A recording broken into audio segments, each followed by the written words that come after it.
ଓ ତୁ ତାହେଲେ ଏମାନଙ୍କର ଭଉଣୀ ନୁହଁ? ଆମେ ତ ତୋ ଦେଢ଼ଶୁର ନୁହଁ, ମୁଣ୍ଡରେ କାହିଁକି ଓଢ଼ଣା ଦେଇଛି? ଅଧିକ ଲୋକମାନଙ୍କୁ ଓଢ଼ଣା ଦେବା ଓଡ଼ିଆଣୀ ମାନଙ୍କର ପରମ୍ପରା। ତୋ ଭଏସଟା ମତେ ଚିହ୍ନା ଚିହ୍ନା ଲାଗୁଛି।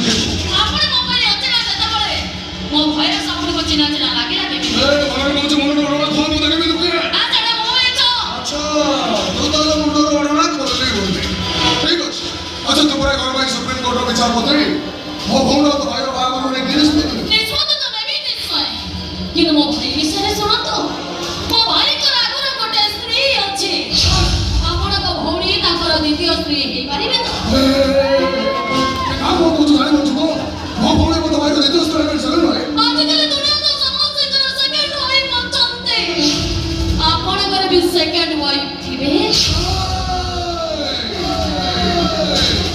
ମୋ ମୁଣ୍ଡରେ ନିଆଁ ଲଗେଇବାକୁ ଚେଷ୍ଟା କରନି।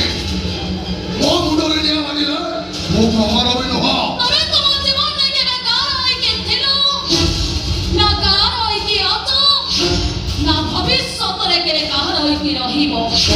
ତମର ତ ଅନେକ ରୂପ, ଅନେକ କାହାଣୀ। ସତ କହିବାକୁ ଗଲେ ତମେ ଜଣେ ବୋହୂର କିଏ ନୁହଁ।